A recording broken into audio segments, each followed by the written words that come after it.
Good morning, it's Nicholas from Gandora Gaming, and I have two new Mikanko cards I want to reveal to you all today. So, first things first, we have a new Ritual Monster and a new Trap card. It looks like Duelist Nexus is just going to be the third wave for Amazing Defenders. If you don't know, a couple of the Amazing Defender cards having support and Cyberstorm access, which comes out next month. So this will be their third wave of support, which is pretty insane.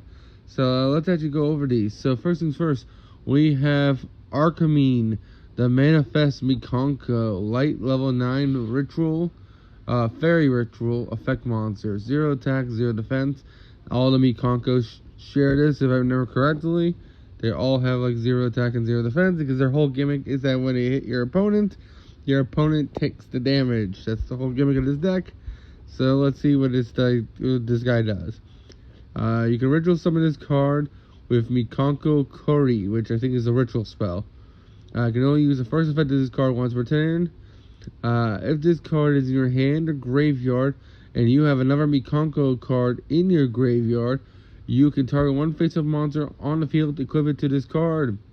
And once a turn, during the end phase, if this card is equipped to a monster, return this card and the equipped monster to the hand. So, I don't really know how I feel about that card. It's a compulse that targets and waits all the way till end phase to do so. I don't know how I feel about that. Why is it not a quick effect? Why does it like target a monster your opponent controls? Equip it and then immediately afterwards return both back to hand. That'd be pretty better, I would think. Because then you can just like, Foolish Burial this card, target a monster your opponent controls, and go from there.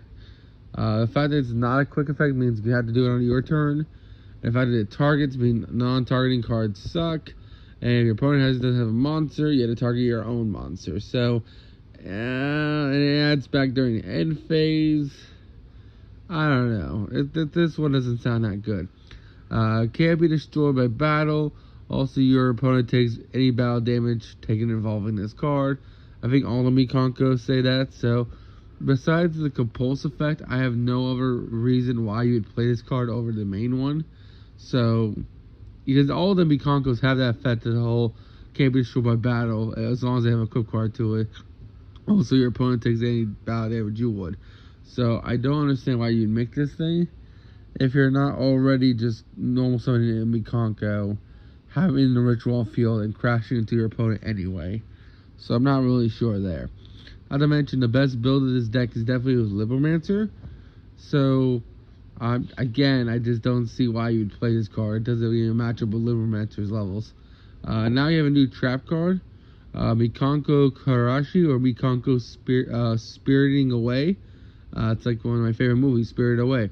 You can target one. You can only use the first and second effect of this card once per turn.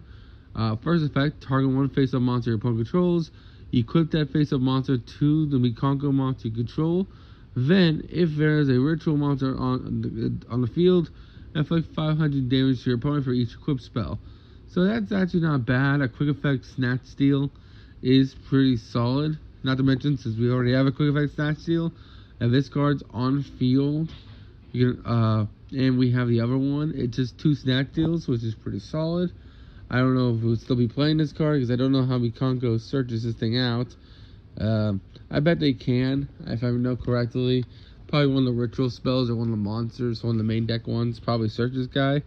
But still, if you're mixing this deck as like with Libromancer, they already have a Snatch Steal in that deck.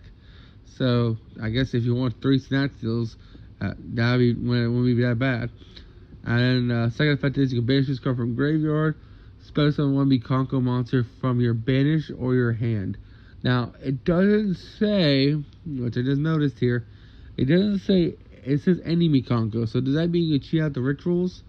Because if you don't know, the rituals can be cheated out with the equip spell, even though they weren't ritual summoned.